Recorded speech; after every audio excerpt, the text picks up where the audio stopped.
Welcome to our wild ride through the quirky carnival that is the human mind. Buckle up, because we're about to meet some of the funniest, most fascinating thinkers who tried to decode our crazy inner world.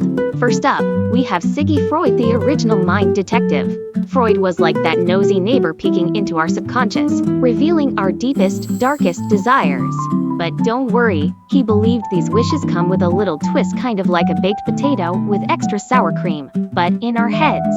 He called these wishful illusions, because sometimes our brain's way of saying, nope, reality? Not today, giving us a cozy mental cushion when life throws a tantrum. Speaking of things we try to ignore, meet the universal obsessional neurosis. Think of it as that one song stuck on repeat in your head, but instead of a catchy tune, it's a nagging thought that just won't quit.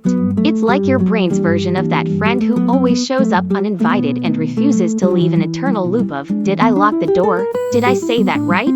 Did I forget my lunch? Yep, many of us are all stuck in that mental hamster wheel. Now, let's flip the switch to behaviorism. Enter B. Pfeffer Skinner, the guy who thought psychologists should ditch all that fuzzy stuff about feelings and focus on what we can actually see, our actions. Think of him as the director of a puppet show, where the puppets are us, and he's just watching the strings. No need to peek behind the curtain, just watch the moves, and you'll get the story. If someone claps, you know they're happy. If they yawn, well, maybe they're bored. Simple, right? Or so Skinner thought. Next, we have Albert Ellis, who's like the coach shouting, "Get your thinking straight." He believed that sometimes our minds tell us lies, like that one friend who always exaggerates. Ellis called these irrational thoughts, and they can turn a tiny mistake into a full-blown emotional disaster.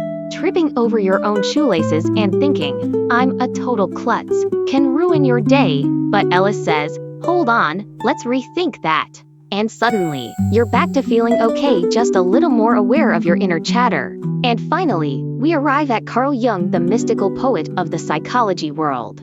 Jung loved symbols and stories, believing that deep inside us is a treasure chest of spiritual gems. Jung thought that our subconscious is like a secret messenger, whispering through images, dreams, and symbols, kind of like that mysterious, glowing treasure map you find in a fantasy novel. It's all about discovering who we truly are beneath the surface. So, whether Freud's wishful illusions, Jung's mystical symbols, Skinner's puppet show, or Ellis's mental pep talks, the human mind is a colorful, crazy quilt of ideas, illusions, and insights. And honestly, isn't that what makes psychology so endlessly amusing, intriguing, and just a little bit bizarre? Buckle up, your brain's a wild, wonderful playground.